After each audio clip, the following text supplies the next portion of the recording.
Social ਜ਼ੇਨ ਰੱਖਦੇ ਹੋ, ਕਿਸੇ ਦੀ ਮਦਦ ਦਾ ਜ਼ੇਨ ਰੱਖਦੇ ਹੋ, ਤੇ ਕੋਸ਼ਿਸ਼ ਕਰਿਆ ਜੇ ਕਿ ਕਿਸੇ ਦੇ ਮਗਰ ਲੱਗ ਕੇ ਨਾ ਕਰਿਆ ਜੇ, ਤੇ ਲਿਹਾਜ਼ਾ ਇਹਨੂੰ ਹੀ ਸਾਈਡ ਤੇ ਕਰ ਦਿਓ ਕਿਸੇ ਵੀ ਤਰੀਕੇ ਦੇ ਨਾਲ। ਲੇਕਿਨ ਉਹਦੇ 'ਚ ਮੇਰਾ ਨੁਕਸਾਨ ਨਹੀਂ ਹੋਇਆ, ਔਰ ਇਹ ਜਜ਼ਬਾ ਸਾਡੇ ਦਿਲ 'ਚੋਂ ਕਦੀ ਵੀ ਖਤਮ ਨਹੀਂ ਹੁੰਦਾ, ਕਿਉਂਕਿ ਸਾਨੂੰ ਬਚਪਨ ਤੋਂ ਇਹ ਤਰਬੀਅਤ ਹੈ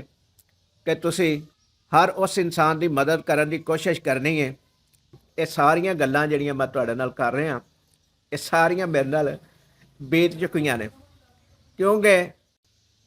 ਬਿਸਮਿल्लाहिर्रहमानिर्रहीम। ਦੋਸਤੋ अस्सलाम वालेकुम। ਦੋਸਤੋ, ਹਰ ਵੀਡੀਓ ਦੇ ਵਿੱਚ ਤੁਹਾਡੇ ਵਾਸਤੇ ਕੋਈ ਨਾ ਕੋਈ ਆਪਣੀ ਜ਼ਿੰਦਗੀ ਦਾ ਗੁਜ਼ਰਿਆ ਹੋਇਆ ਵਾਕਿਆ ਜਾਂ ਕੋਈ ਐਸੀ ਗੱਲ ਜਿਹੜੀ ਤੁਹਾਡੇ ਵਾਸਤੇ ਨਸੀਹਤ ਵਾਲੀ ਹੋਵੇ, ਉਸ ਗੱਲ ਨੂੰ ਸੁਣ ਕੇ ਤੁਹਾਨੂੰ ਕੋਈ ਉਹਦੇ 'ਚੋਂ ਨਸੀਹਤ ਮਿਲਦੀ ਹੋਵੇ,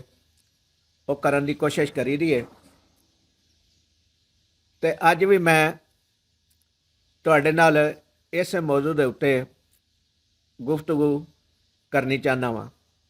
ਕਿਉਂਕਿ ਮੇਰੀ ਇਹ ਕੋਸ਼ਿਸ਼ ਹੈ ਕਿ ਮੈਂ ਜਿਹੜਾ ਜ਼ਿੰਦਗੀ ਦੇ ਵਿੱਚ ਤਜਰਬਾ ਹਾਸਲ ਕੀਤਾ ਜਾਂ ਇਸ ਮੁਆਸ਼ਰੇ ਨੂੰ ਸਮਝਣ ਵਾਸਤੇ ਕੁਝ ਐਕਸਪੈਰੀਮੈਂਟ ਕੀਤੇ, ਉਹ ਤੁਹਾਡੇ ਨਾਲ ਵੀ ਸ਼ੇਅਰ ਕਰਾਂ, ਕਿਉਂਕਿ ਮੇਰੀ ਉਮਰ 54 ਸਾਲ ਤੋਂ ਟੱਪ ਚੁੱਕੀ ਹੈ ਔਰ 55 ਸਾਲ ਤਕਰੀਬਨ ਹੋਣ ਵਾਲੇ ਨੇ, ਔਰ ਮੈਂ ਆਪਣੀ ਜ਼ਿੰਦਗੀ ਦਾ ਜਿਹੜਾ ਇੱਕ ਨਿਚੋੜ ਹੈ, ਜਿਹੜਾ ਮੈਂ ਐਕਸਪੈਰੀਮੈਂਟ ਕੀਤਾ, ਕੋਸ਼ਿਸ਼ ਕੀਤੀ ਇਸ ਮੁਆਸ਼ਰੇ ਨੂੰ ਸਮਝਣ ਵਾਸਤੇ, ਉਹ ਕੋਸ਼ਿਸ਼ ਦੇ ਚੰਦ ਇੱਕ ਜਿਹੜੀਆਂ ਮੈਨੂੰ ਨਸੀਹਤਾਂ ਹੋਈਆਂ ਜਾਂ ਮੈਂ ਜੋ ਸਮਝਿਆ ਜਾਂ ਜਿਹਦੇ ਵਾਸਤੇ ਕੋਸ਼ਿਸ਼ ਸਮਝਣ ਵਾਸਤੇ, ਜਿਹੜੀ ਗੱਲ ਸਮਝਣ ਵਾਸਤੇ ਮੈਂ ਕੋਸ਼ਿਸ਼ ਕੀਤੀ, ਉਹ ਤੁਹਾਡੇ ਨਾਲ ਅੱਜ ਮੈਂ ਇਸ ਵੀਡੀਓ ਦੇ ਵਿੱਚ ਸ਼ੇਅਰ ਕਰਨੀ ਚਾਹੁੰਦਾ ਵਾਂ। ਇਸ ਵੀਡੀਓ ਨੂੰ ਆਖਿਰ ਤੱਕ ਦੇਖਿਆ ਜੇ ਇਸ ਨੀਅਤ ਨਾਲ ਕਿ ਸਾਡੀ ਜ਼ਿੰਦਗੀ ਜਿਹੜੀ ਹੈ, ਜਿਹੜੇ ਉਹ ਨੌਜਵਾਨ ਜਿਹੜੇ ਇਸ ਵਕਤ 20 ਤੋਂ 25 ਸਾਲ ਦੀ ਉਮਰ ਵਿੱਚ ਨੇ ਜਾਂ 25 ਤੋਂ 30 ਸਾਲ ਦੀ ਉਮਰ ਵਿੱਚ ਨੇ, ਆਪਣੀ ਜ਼ਿੰਦਗੀ ਨੂੰ ਅੱਛੇ ਤਰੀਕੇ ਦੇ ਨਾਲ ਗੁਜ਼ਾਰਨਾ ਚਾਹੁੰਦੇ ਨੇ ਔਰ ਇੰਜੋਏ ਕਰਨਾ ਚਾਹੁੰਦੇ ਨੇ, ਇਹ ਗੁਫ਼ਤਗੂ ਖਾਸ ਉਹਨਾਂ ਵਾਸਤੇ ਵੇ, ਕਿਉਂਕਿ 30 ਸਾਲ ਤੋਂ ਜਿਹੜੇ ਅੱਗੇ ਟੱਪ ਚੁੱਕੇ ਨੇ, ਉਹ ਖੁਦ ਇੱਕ ਜ਼ਿੰਦਗੀ ਦੇ ਤਜਰਬੇ ਦੇ ਵਿੱਚ ਨੇ ਔਰ ਉਹ ਕਾਫੀ ਸਾਰੇ ਤਜਰਬੇ ਜ਼ਿੰਦਗੀ ਦੇ ਖੁਦ ਸਿੱਖ ਚੁੱਕੇ ਨੇ। ਜਿਹੜੇ ਲੋਕੀ ਮੇਰੀ ਇਸ ਵੀਡੀਓ ਨੂੰ ਪਹਿਲੀ ਦਫਾ ਦੇਖ ਰਹੇ ਨੇ ਜਾਂ ਮੇਰੇ ਇਸ ਚੈਨਲ ਨੂੰ ਪਹਿਲੀ ਦਫਾ ਦੇਖ ਰਹੇ ਨੇ, ਉਹਨਾਂ ਅੱਗੇ ਗੁਜ਼ਾਰਿਸ਼ ਹੈ ਕਿ ਮੇਰੇ ਇਸ ਚੈਨਲ ਨੂੰ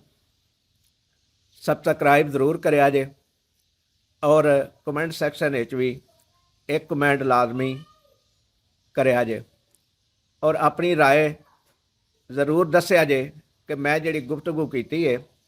ਉਹ ਤੁਹਾਨੂੰ ਕੈਸੀ ਲੱਗੀ, ਬੋਰ ਲੱਗੀ ਜਾਂ ਕੋਈ ਨਸੀਹਤ ਵਾਲੀ ਗੱਲ ਵੀ ਲੱਗੀ, ਜਾਂ ਕੋਈ ਤੁਹਾਨੂੰ ਨਸੀਹਤ ਵਾਲੀ ਇਸ ਵੀਡੀਓ ਦੇ ਵਿੱਚੋਂ ਗੱਲ ਵੀ ਲੱਭੀ ਹੈ ਕਿ ਨਹੀਂ। ਕਿਉਂਕਿ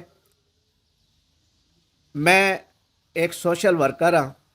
ਔਰ ਮੇਰੀ ਹਰ ਵਕਤ ਕੋਸ਼ਿਸ਼ ਹੁੰਦੀ ਹੈ ਕਿ ਮੈਂ ਕਿਸੇ ਤਰੀਕੇ ਨਾਲ ਵੀ ਹਰ ਇਨਸਾਨ ਦੀ ਖਿਦਮਤ ਕਰ ਸਕਾਂ, ਸਮਝਾਉਣ ਦੇ ਤਰੀਕੇ ਨਾਲ ਜਾਂ ਵੈਸੇ ਮਦਦ ਕਰਕੇ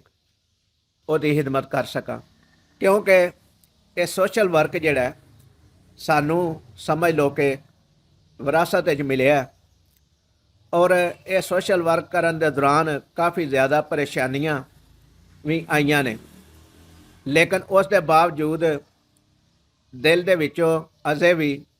ਸੋਸ਼ਲ ਵਰਕ ਨਹੀਂ ਨਿਕਲਦਾ। ਔਰ ਜਿਸ ਤਰ੍ਹਾਂ ਹੀ ਕੋਈ ਇਨਸਾਨ ਜਿਹਨੂੰ ਸਾਡੀ ਜ਼ਰੂਰਤ ਪੈਂਦੀ ਹੈ, ਉਹ ਇਨਸਾਨ ਸਾਡੇ ਨਾਲ ਅਗਰ ਕੋਈ ਦਿਲ ਦੀ ਗੱਲ ਕਰਦਾ ਜਾਂ ਮੁਸ਼ਕਲ ਗੱਲ ਦੱਸਣ ਦੀ ਕੋਸ਼ਿਸ਼ ਕਰਦਾ ਔਰ ਮਦਦ ਦੀ ਫਰਿਆਦ ਕਰਦਾ, ਤੇ ਸਾਡੀ ਹਰ ਮੁਮਕਿਨ ਕੋਸ਼ਿਸ਼ ਹੁੰਦੀ ਹੈ ਕਿ ਸਾਬਕਾ ਤਜਰਬਿਆਂ ਨੂੰ ਭੁੱਲ ਕੇ ਤੇ ਉਸ ਇਨਸਾਨ ਦੀ ਖਿਦਮਤ ਕਰਨ ਵਾਸਤੇ ਅਸੀਂ ਉੱਠ ਭੱਜਦੇ ਹਾਂ। ਔਰ ਇਹ ਜਜ਼ਬਾ ਸਾਡੇ ਦਿਲ 'ਚੋਂ ਕਦੀ ਵੀ ਖਤਮ ਨਹੀਂ ਹੁੰਦਾ, ਕਿਉਂਕਿ ਸਾਨੂੰ ਬਚਪਨ ਤੋਂ ਇਹ ਤਰਬੀਅਤ ਹੈ ਕਿ ਤੁਸੀਂ ਹਰ ਉਸ ਇਨਸਾਨ ਦੀ ਮਦਦ ਕਰਨ ਦੀ ਕੋਸ਼ਿਸ਼ ਕਰਨੀ ਹੈ ਕਿ ਜਿਹੜਾ ਪਰੇਸ਼ਾਨ ਹੈ, ਔਰ ਇਹ ਮੁਆਸ਼ਰਾ ਉਹਦੇ ਨਾਲ ਬੜਾ ਅੱਛਾ ਰਵੱਈਆ ਤੇ ਨਹੀਂ ਰੱਖਦਾ, ਲੇਕਿਨ ਬਹੁਤ ਬੁਰਾ ਰਵੱਈਆ ਜ਼ਰੂਰ ਰੱਖਦਾ ਹੈ। ਮਸਲਨ ਅੱਜ ਦਾ ਗਰੀਬ ਇੰਨਾ ਪਿਸਿਆ ਹੋਇਆ ਹੈ ਕਿ ਉਹਦੀ ਸਮਝ ਨਹੀਂ ਆਉਂਦੀ ਕਿ ਉਹਨੂੰ ਕੀ ਕਰਨਾ ਚਾਹੀਦਾ। ਇਸ ਮੁਆਸ਼ਰੇ ਦੇ ਵਿੱਚ ਕੰਮ ਕਰਦੇ ਰਹੇ ਹਾਂ ਔਰ ਕਈ ਲੋਕਾਂ ਦੀ ਮਦਦ ਵੀ ਕਰ ਚੁੱਕੇ ਹਾਂ। ਅਖਲਾਕੀ ਤੌਰ 'ਤੇ, ਮਾਲੀ ਤੌਰ 'ਤੇ ਅਸੀਂ ਇਸ ਹਸੀਅਤ ਦੇ ਮਾਲਕ ਨਹੀਂ, ਲੇਕਿਨ ਅਖਲਾਕੀ ਤੌਰ 'ਤੇ ਅਸੀਂ ਮਦਦ ਕਰਦੇ ਰਹੇ ਹਾਂ। ਔਰ ਕਈ ਐਸੇ ਦੋਸਤਾਂ ਦੇ ਨਾਲ ਵੀ ਮਿਲ ਕੇ ਅਸੀਂ ਇਸ ਸ਼ੋਬੇ ਦੇ ਵਿੱਚ ਕੰਮ ਕੀਤਾ ਹੈ, ਲੇਕਿਨ ਕਈ ਐਸੇ ਦੋਸਤਾਂ ਨੇ ਸਾਨੂੰ ਅਖੀਰ 'ਤੇ ਇਸ ਤਰ੍ਹਾਂ ਦਾ ਵੀ ਤਾਸਰ ਦਿੱਤਾ ਹੈ ਕਿ ਅਸੀਂ ਤੁਹਾਨੂੰ ਇਸਤੇਮਾਲ ਕੀਤਾ, ਲੇਕਿਨ ਅਸਾਂ ਸੋਚਿਆ ਕਿ ਅਸੀਂ ਇਸਤੇਮਾਲ ਤੇ ਹੋਏ ਹਾਂ, ਲੇਕਿਨ ਸਾਡੇ ਇਸ ਇਸਤੇਮਾਲ ਹੋਣ ਦੇ ਬਾਅਦ ਸਾਨੂੰ ਇਹ ਵੀ ਪਤਾ ਚੱਲਿਆ ਕਿ ਉਹਨੇ ਤਾਂ ਸਾਨੂੰ ਇਸਤੇਮਾਲ ਕੀਤਾ ਹੈ, ਲੇਕਿਨ ਕਿੰਨੇ ਮਾੜਿਆਂ ਦੀ ਜ਼ਿੰਦਗੀ ਦੇ ਵਿੱਚ ਅਸੀਂ ਖੁਸ਼ੀਆਂ ਵੀ ਤਾਂ ਲੈ ਕੇ ਆਏ ਹਾਂ। ਕਿਉਂਕਿ ਅਸੀਂ ਇਸਤੇਮਾਲ ਜ਼ਾਤੀ ਤੌਰ 'ਤੇ ਹੋਏ ਹਾਂ, ਲੇਕਿਨ ਸਾਡੇ ਜ਼ਾਤੀ ਤੌਰ 'ਤੇ ਇਸਤੇਮਾਲ ਹੋਣਾ ਕਿਸੇ ਮਾੜੇ ਵਾਸਤੇ ਅੱਛਾ ਵੀ ਹੋ ਗਿਆ, ਕਿਉਂਕਿ ਕਈ ਮਾੜਿਆਂ ਦੀ ਜ਼ਿੰਦਗੀ ਦੇ ਵਿੱਚ ਗਮੀ ਦੀ ਬਜਾਏ ਅਸੀਂ ਖੁਸ਼ੀਆਂ ਵੀ ਲੈ ਕੇ ਆਉਂਦੇ ਰਹੇ ਹਾਂ, ਲੇਕਿਨ ਖੁਦ ਅਸੀਂ ਇਸਤੇਮਾਲ ਹੁੰਦੇ ਰਹੇ ਹਾਂ। ਉਹਦੀ ਛੋਟੀ ਸਾਰੀ ਮਿਸਾਲ ਇਸ ਤਰ੍ਹਾਂ ਵੀ ਦੇ ਸਕਦਾ ਮੈਂ ਕਿ ਅਸੀਂ ਜਿਨ੍ਹਾਂ ਦੇ ਨਾਲ ਕੰਮ ਕੀਤਾ, ਉਹਨਾਂ ਦੇ ਵਿੱਚੋਂ ਚੰਦ ਇੱਕ ਦੋਸਤਾਂ ਨੇ ਸਾਨੂੰ ਇਸ ਤਰੀਕੇ ਨਾਲ ਵੀ ਇਸਤੇਮਾਲ ਕੀਤਾ ਕਿ ਮਗਰ ਕਿ ਸਾਡਾ ਅਗਰ ਕਿਸੇ ਨਾਲ ਅੱਛਾ ਤਲਕ ਹੈ, ਉਸ ਤਲਕ ਦੀ ਬੇਸ ਦੇ ਉੱਤੇ ਅਸੀਂ ਕਿਸੇ ਮਾੜੇ ਦੀ ਦੁੱਖ ਦਰਦ ਵਿੱਚ ਸ਼ਾਮਲ ਹੁੰਦੇ ਹਾਂ, ਅਤੇ ਉਸ ਦੂਸਰੇ ਦੋਸਤ ਨੇ ਕੋਸ਼ਿਸ਼ ਇਹ ਕੀਤੀ ਕਿ ਮੈਂ ਅਗਰ ਟਾਈਮ ਇੰਨਾ ਨਹੀਂ ਦੇ ਸਕਦਾ ਤਾਂ ਕਮ ਅਜ਼ ਕਮ ਇਹ ਬੰਦਾ ਵੀ ਓਨਾ ਟਾਈਮ ਨਾ ਦੇਵੇ, ਔਰ ਉਹਨੂੰ ਉਲਝਾਉਣ ਦੀ ਕੋਸ਼ਿਸ਼ ਕੀਤੀ, ਉਹਨੂੰ ਉਸ ਮਸਲੇ ਤੋਂ ਪਿੱਛੇ ਕਰਨ ਦੀ ਕੋਸ਼ਿਸ਼ ਕੀਤੀ। ਇਹ ਸਾਰੀਆਂ ਗੱਲਾਂ ਜਿਹੜੀਆਂ ਮੈਂ ਤੁਹਾਡੇ ਨਾਲ ਕਰ ਰਿਹਾ, ਇਹ ਸਾਰੀਆਂ ਮੇਰੇ ਨਾਲ ਬੀਤ ਚੁੱਕੀਆਂ ਨੇ, ਕਿਉਂਕਿ ਹਰ ਉਸ ਬੰਦੇ ਨੇ ਇਹ ਕੋਸ਼ਿਸ਼ ਕੀਤੀ ਕਿ ਮੈਂ ਅਗਰ ਟਾਈਮ ਘੱਟ ਦੇਣਾ ਪਿਆ ਤੇ ਸ਼ਾਇਦ ਮੇਰਾ ਇਮੇਜ ਘਟਦਾ ਪਿਆ ਔਰ ਇਸ ਬੰਦੇ ਦਾ ਵੱਧਦਾ ਪਿਆ, ਅਤੇ ਲਿਹਾਜ਼ਾ ਇਹਨੂੰ ਹੀ ਸਾਈਡ 'ਤੇ ਕਰ ਦਿਓ ਕਿਸੇ ਵੀ ਤਰੀਕੇ ਦੇ ਨਾਲ। ਲੇਕਿਨ ਉਹਦੇ 'ਚ ਮੇਰਾ ਨੁਕਸਾਨ ਨਹੀਂ ਹੋਇਆ, ਨੁਕਸਾਨ ਉਸ ਬੰਦੇ ਦਾ ਆਪਣਾ ਹੋਇਆ ਜਾਂ ਉਹਨਾਂ ਲੋਕਾਂ ਦਾ ਕਿ ਜਿਨ੍ਹਾਂ ਦੇ ਸਾਡੀ ਮਿਹਨਤ ਦੀ ਵਜ੍ਹਾ ਤੋਂ, ਸਾਡੇ ਟਾਈਮ ਦੀ ਵਜ੍ਹਾ ਤੋਂ, ਸਾਡੇ ਕੋਸ਼ਿਸ਼ ਦੀ ਵਜ੍ਹਾ ਤੋਂ ਉਹਨਾਂ ਮਾੜਿਆਂ ਲੋਕਾਂ ਦੀ ਸਮਝ ਲਓ ਕਿ ਦਾਦਰਸੀ ਹੋ ਜਾਂਦੀ ਸੀ। ਇਹ ਥੋੜ੍ਹੀ ਸਾਰੀ ਗੱਲ ਕਰਨ ਦਾ ਮਕਸਦ ਇੰਨਾ ਹੋਵੇ ਕਿ ਤੁਸੀਂ ਜਿਹੜੇ ਨੌਜਵਾਨ ਹੋ, ਅਗਰ ਸੋਸ਼ਲ ਜ਼ੇਨ ਰੱਖਦੇ ਹੋ, ਕਿਸੇ ਦੀ ਮਦਦ ਦਾ ਜ਼ੇਨ ਰੱਖਦੇ ਹੋ, ਤੇ ਕੋਸ਼ਿਸ਼ ਕਰਿਆ ਜੇ ਕਿ ਕਿਸੇ ਦੇ ਮਗਰ ਲੱਗ ਕੇ ਨਾ ਕਰਿਆ ਜੇ। ਖੁਦ ਕਰ ਸਕਦੇ ਹੋਏ ਤੇ ਕਰਿਆ ਜੇ, ਲੇਕਿਨ ਕਿਸੇ ਦੇ ਮਗਰ ਨਾ ਲੱਗਿਆ ਜੇ। ਅੱਜ ਦੀ ਵੀਡੀਓ ਬਣਾਉਣ ਦਾ ਸਿਰਫ ਇੰਨਾ ਕੋਈ ਮਕਸਦ ਸੀ ਔਰ ਇੰਨਾ ਵੀ ਮੈਸੇਜ ਦੇਣਾ ਮਕਸੂਦ ਸੀ, ਕਿਉਂਕਿ ਵੀਡੀਓ ਦਾ ਟਾਈਮ ਕਾਫੀ ਜ਼ਿਆਦਾ ਹੋ ਗਿਆ ਔਰ ਮੈਂ ਚਾਹੁੰਦਾ ਵਾਂ ਕਿ ਬਾਕੀ ਦੀਆਂ ਜਿਹੜੀਆਂ ਗੱਲਾਂ ਨੇ ਅਗਲੀ ਵੀਡੀਓ ਦੇ ਵਿੱਚ ਤੁਹਾਡੇ ਨਾਲ ਸ਼ੇਅਰ ਕਰ ਲਿੱਤੀਆਂ ਜਾਣ।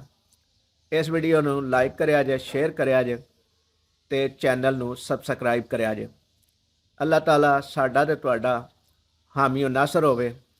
ਔਰ ਗੁਜ਼ਾਰਿਸ਼ ਇੱਕ ਦਫਾ ਫਿਰ ਮੈਂ ਤੁਹਾਡੇ ਨਾਲ ਕਰਨਾ ਕਿ ਇਸ ਵੀਡੀਓ ਦੇ ਕਮੈਂਟ ਸੈਕਸ਼ਨ ਵਿੱਚ ਇੱਕ ਕਮੈਂਟ ਲਾਜ਼ਮੀ ਕਰਿਆ ਜੇ, ਤਾਂ ਕਿ ਮੈਨੂੰ ਇਹ ਸਮਝ ਆ ਸਕੇ ਕਿ ਮੇਰੀਆਂ ਜਿਹੜੀਆਂ ਬੋਲੀਆਂ ਹੋਈਆਂ ਗੱਲਾਂ ਨੇ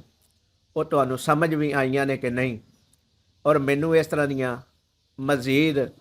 ਗੱਲਾਂ ਕਰਨੀਆਂ ਚਾਹੀਦੀਆਂ ਨੇ ਜਾਂ ਨਹੀਂ। ਅੱਲਾਹ ਹਾਫਿਜ਼।